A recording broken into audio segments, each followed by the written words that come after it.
তো আজ কিসের রেসিপি নিয়ে হাজির হয়ে গেছি তোমাদের সামনে। দেখো এখানে নিয়েছি সয়াবিন, নিয়েছি কাবলি চানা সেদ্ধ করে আর সেদ্ধ করা আলু, আর মশলার জন্য এখানে নিয়েছি টমেটো কুচি, কাঁচা লঙ্কা, রসুন, আদা আর পেঁয়াজ কুচি।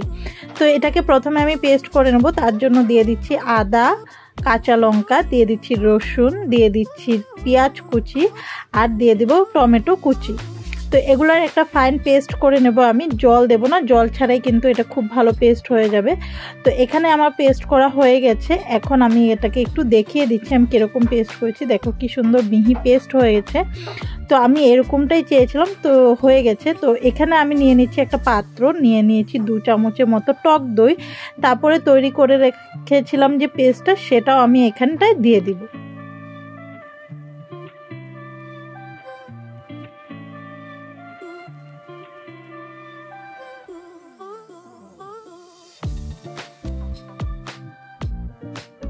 তো পেস্টগুলো দেওয়া হয়ে গেলে আমি কিছুটা গুঁড়ো মশলা ব্যবহার করছি। তো প্রথমে দিয়ে দিলাম আমি স্বাদ মতো নুন, দিয়ে দিয়েছি 1 চামচের মতো জিরে গুঁড়ো, আর দিয়ে দিব 1 চামচের মতো ধনে গুঁড়ো, দিয়ে দিব 1 চামচের মতো হলুদ গুঁড়ো, আর লঙ্কার গুঁড়োও দিয়েছিলাম, সেটা ভিডিওতে আসেনি। তারপরে একটা চামচের সাহায্যে আমি খুব ভালোভাবে দইয়ের সাথে পুরো মশলাটাকে মিশিয়ে নেব।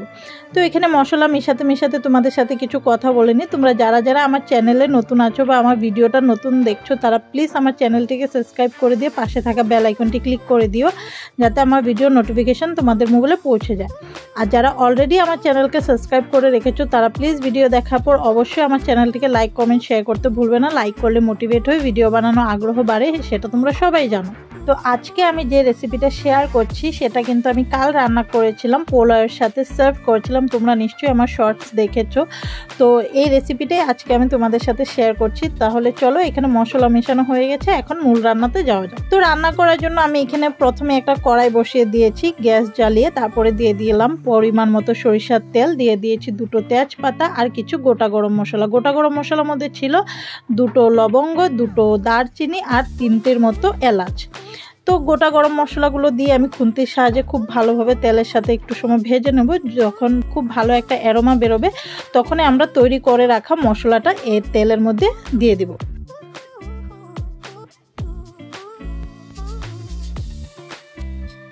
তো মশলা দেওয়া হয়ে গেলে আমরা খুন্তির সাহায্যে খুব ভালোভাবে তেলের সাথে মশলাটা মিশিয়ে নেব।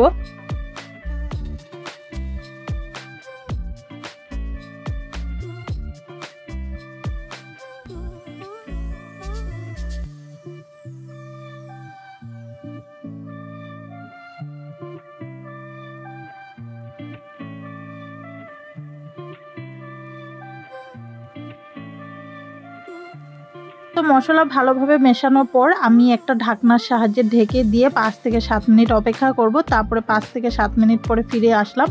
দেখো মশলা থেকে জল ছেড়েছে, যেহেতু দই আর টমেটো আমরা ইউজ করেছি, তার জন্য এক্সেস জলটা ছেড়ে দিয়েছে। তো আমরা আবারও খুন্তি দিয়ে একটু ভালোভাবে নাড়াচাড়া করে এভাবেই পুরো প্রসেসটা চালাবো, যতক্ষণ না মশলা একটু ঠিক হয়ে আসছে। যখন মশলা আমাদের ঠিক হয়ে আসবে, তারপরে বাকি প্রসেসটা আমরা শুরু করব।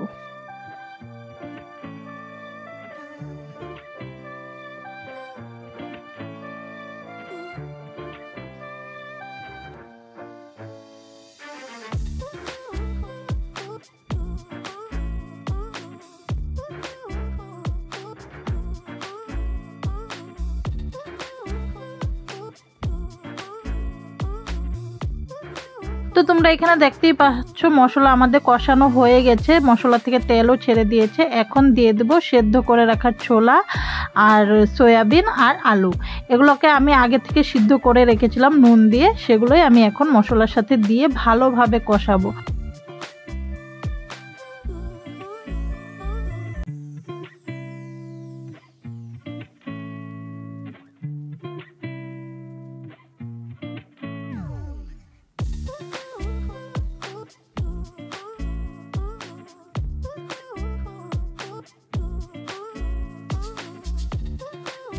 তো এখানে আমি সয়াবিন, কাবলি ছোলা আর আলুর সাথে মশলা ভালোভাবে মিশিয়ে নিয়েছি। তারপরে ঢাকা চাপা দিয়ে 5 মিনিট আমি লো ফ্লেমে রান্না করব।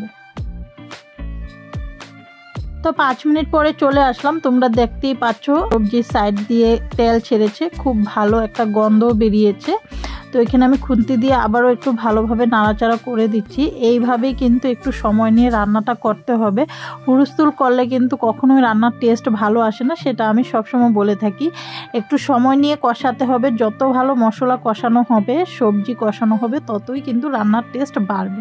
তো এখানে আবারও আমি একটু ঢাকা চাপা দিয়ে 5-7 মিনিট রান্না করে নেব।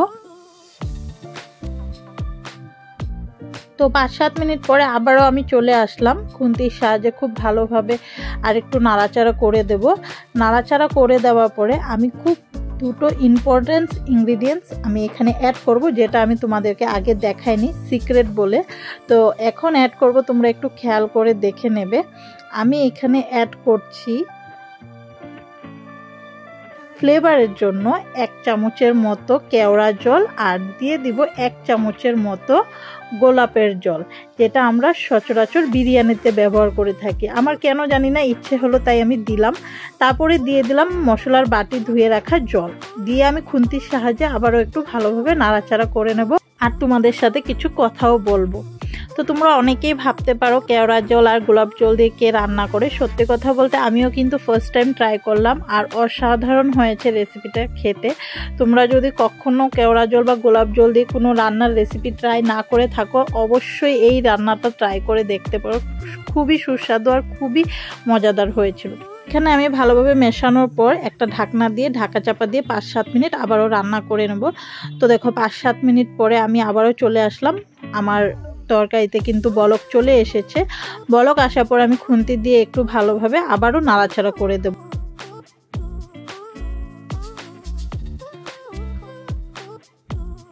তো নাড়াচাড়া করে দেওয়ার পর আমি এখানে দিয়ে দিচ্ছি গরম মশলার গুঁড়ো। এখানে আমি শাহি গরম মশলার গুঁড়ো ব্যবহার করছি আধা চামচের মতো। তারপরে খুন্তির সাহায্যে আমি খুব ভালোভাবে তরকারির সাথে মিশিয়ে নেব।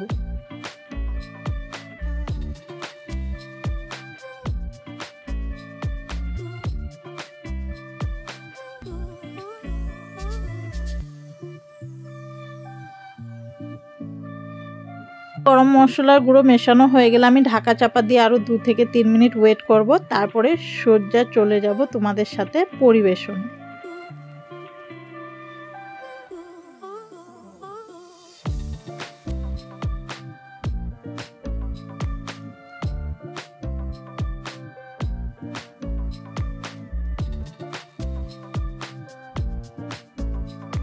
ফাইনালি আমার রান্না কমপ্লিট। তো তোমরা দেখতেই পাচ্ছ রান্নার কালার, থিকনেস, গ্রেভি কিরকম হয়েছে, আর টেস্টের কথা বলে বুঝাতে পারবো না, তোমরা বাড়িতে ট্রাই না করলে তোমরাও বুঝতে পারবো না। অসাধারণ হয়েছিল।